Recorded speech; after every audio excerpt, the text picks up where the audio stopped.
ପଟ୍ଟନାୟକ ଜଣେ ଓଡ଼ିଆ ଗଳ୍ପ ଲେଖକ ଥିଲେ। 1917 ମସିହା ଡିସେମ୍ବର 18 ତାରିଖ ଦିନ ଅଖିଲ ମୋହନ ଜନ୍ମଗ୍ରହଣ କରିଥିଲେ। ତାଙ୍କ ବାପା ବାଙ୍କ ବିହାରୀ ପଟ୍ଟନାୟକ ଥିଲେ। ଅଖିଲ ମୋହନ ପେଶାରେ ଜଣେ ଓକିଲ ଥିଲେ। 1948 ମସିହାରେ ତାଙ୍କର ପ୍ରଥମ ଗଳ୍ପ ସପନ ଶଙ୍ଖ ପତ୍ରିକାରେ ପ୍ରକାଶିତ ହୋଇଥିଲା। 1981 ମସିହାରେ ଅନ୍ଧଗଳି ପାଇଁ ତାଙ୍କୁ କେନ୍ଦ୍ର ସାହିତ୍ୟ ଏକାଡେମୀ ପୁରସ୍କାର ମିଳିଥିଲା। ତାଙ୍କର ଗଳ୍ପ ସଂକଳନ ଓ ଅନ୍ଧଗଳି, ଝଡ଼ର ଇଗଲ ଓ ଧରଣୀର କୃଷ୍ଣସାଗର। 1964 ନଦୀର ନାମ ଗଣତନ୍ତ୍ର। 1984 ପ୍ରଥମ ଓ ଶେଷ।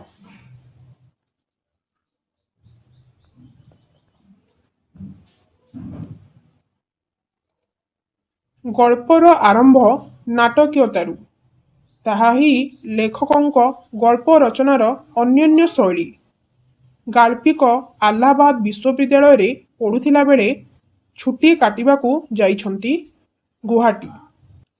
ସନ୍ଧ୍ୟା ସମୟରେ ରହୁଥିବା ହୋଟେଲରୁ ବାହାରକୁ ପଦଚାରଣ କରିବାକୁ ଯାଇଥିଲା ବେଳେ ଏକ ଆସନ୍ନ ବର୍ଷାର ବିପଦରୁ ରକ୍ଷା ପାଇବା ପାଇଁ ସମ୍ପୂର୍ଣ୍ଣ ଅପରିଚିତ ଗୋଟିଏ ଘରର ଗେଟ୍ ଖୋଲି ସେଠାରେ ଆଶ୍ରୟ ନେଇଛନ୍ତି। ସେତେବେଳେ ଘରେ କେହି ନଥାନ୍ତି। କିଛି ସମୟ ପରେ ଗେଟ୍ ଖୋଲି ପ୍ରବେଶ କରିଛନ୍ତି ଜଣେ ଭଦ୍ର ମହିଳା। ଗାଡ଼ିରୁ ଓହ୍ଲାଇ ଲେଖକଙ୍କୁ ହଠାତ୍ ସେ ସଞ୍ଜୟ ବୋଲି ସମ୍ବୋଧନ କରିଛନ୍ତି। କଫି ପିଆଇଛନ୍ତି, କାରଣ ସଞ୍ଜୟ ଚା ପିଅନ୍ତି ନାହିଁ ବୋଲି ତାଙ୍କର ମନେ ଅଛି। ସ୍ନେହ ଓ ଅଭିମାନରେ ସେ ଲେଖକଙ୍କୁ ସଞ୍ଜୟ ମନେକରି ବହୁ କଥା କହିଛନ୍ତି। ଗପର ମୁଖ୍ୟ ଭୂମିକା ନେଇଛି ମଞ୍ଜୁ। ଭଦ୍ରମହିଳାଙ୍କ କନ୍ୟା। ସେ କୌଣସି ସ୍ଥାନରେ ବାହାରେ ରହି ଗବେଷଣା କରୁଛି। ଘରୁ ତା ପାଖକୁ ଟଙ୍କା ଯାଏ। ତା କଥାକୁ ବାପା ମା ସବୁବେଳେ ମନେ ପକାନ୍ତି।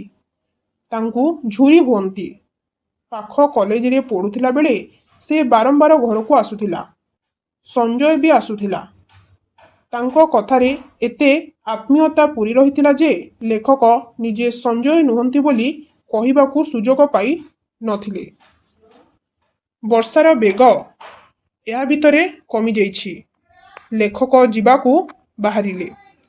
ଭଦ୍ରମହିଳା ବାଧ୍ୟ କରି ଡ୍ରାଇଭରକୁ କହି ତାଙ୍କୁ ହୋଟେଲରେ ଛାଡ଼ିଦେବାକୁ ନିର୍ଦ୍ଦେଶ ଦେଇଥିଲେ ଏବଂ ହୋଟେଲର ଠିକଣା ବି ବୁଝି ଆସିବାକୁ କହିଥିଲେ। ପରଦିନ ସକାଳୁ ଲେଖକ ଟି-ଭ୍ୟୁ ହୋଟେଲ 24 ନମ୍ବର ରୁମରେ ପହଞ୍ଚିଥିଲେ ଜଣେ ପୋଡ଼ ବ୍ୟକ୍ତି। ଗତ ସନ୍ଧ୍ୟାର ଭଦ୍ରମହିଳାଙ୍କ ସ୍ୱାମୀ। ଚଷମାର ଲେନ୍ସକୁ ଭଲ କରି ସଫା କରି ସେ ଲେଖକଙ୍କୁ ଥରେ ଦେଖିନେଲେ। ଅବଶ୍ୟ ଲେଖକଙ୍କ ଚେହେରା ଅନେକାଂଶରେ ସଞ୍ଜୟଙ୍କ ଚେହେରା ପରି। ମଞ୍ଜୁ ତାଙ୍କର ଝିଅ। ସଞ୍ଜୟ ସହିତ ତାର ବିବାହ ସ୍ଥିର ହୋଇଥିଲା। ଏବେ ତାଙ୍କ ସ୍ତ୍ରୀଙ୍କର ଦୃଢ଼ ଧାରଣା ହୋଇଛି ଲେଖକ ହିଁ ସଞ୍ଜୟ। ସେଥିପାଇଁ ସେ ଗତ ରାତିରୁ ବହୁତ ଖୁସି ଅଛନ୍ତି। ତେଣୁ ସେ ଲେଖକଙ୍କୁ ଅନୁରୋଧ କରିଛନ୍ତି ସଞ୍ଜୟ ଭୂମିକାରେ ଅଭିନୟ କରିବା ପାଇଁ।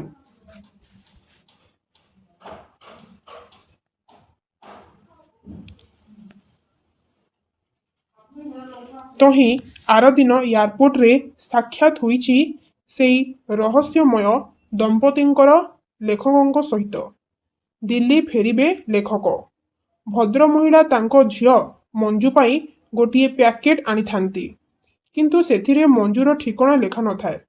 ଲେଖକ ଭଦ୍ର ବ୍ୟକ୍ତିଙ୍କୁ ଖଣ୍ଡେ ଦୂର ଡାକି ନେଇ ମଞ୍ଜୁ ଦେବୀଙ୍କର ଠିକଣା ପଚାରିଛନ୍ତି। ଏହି ପ୍ରଶ୍ନରେ ଭଦ୍ରବ୍ୟକ୍ତି ସ୍ତମ୍ଭୀଭୂତ ହୋଇଯାଇଛନ୍ତି। ଆଖି ତାଙ୍କର ପଥର ଆଖି ପରିସ୍ଥିତି ହୋଇଯାଇଛି। ଭଦ୍ରବ୍ୟକ୍ତି ଲେଖକଙ୍କୁ କିଛି ଦୂରକୁ ଡାକି ନେଇ ତାଙ୍କ କାନ ପାଖକୁ ମୁହଁ ଆଣି ମଞ୍ଜୁର ଇତିହାସ କହିଛନ୍ତି। ମଞ୍ଜୁ ଆଉ ନାହିଁ। ଅନେକ ଦିନ ତଳୁ ଥାର୍ଡ ଇୟରରେ ପଢ଼ୁଥିଲା ବେଳେ ଏକ ଟ୍ରେନ୍ ଆକ୍ସିଡେଣ୍ଟରେ ମଞ୍ଜୁର ମୃତ୍ୟୁ ଘଟିଥିଲା।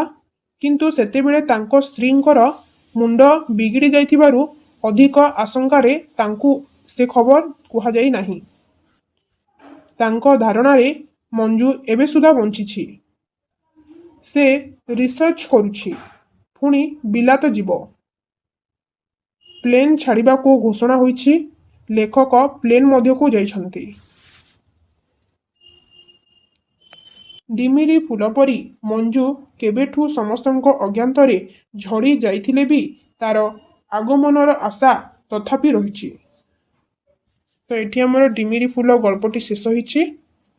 ଆଶା କରୁଛି ଭିଡ଼ିଓଟି ତୁମମାନଙ୍କୁ ନିଶ୍ଚିତ ଭାବରେ ଭଲ ଲାଗିଥିବ। ଭିଡ଼ିଓଟି ଭଲ ଲାଗିଥିଲେ ଭିଡ଼ିଓକୁ ନିଶ୍ଚିତ ଭାବରେ ଲାଇକ୍ କରିବ, ସେୟାର କରିବ ଏବଂ ଚ୍ୟାନେଲକୁ ସବସ୍କ୍ରାଇବ୍ କରିବ।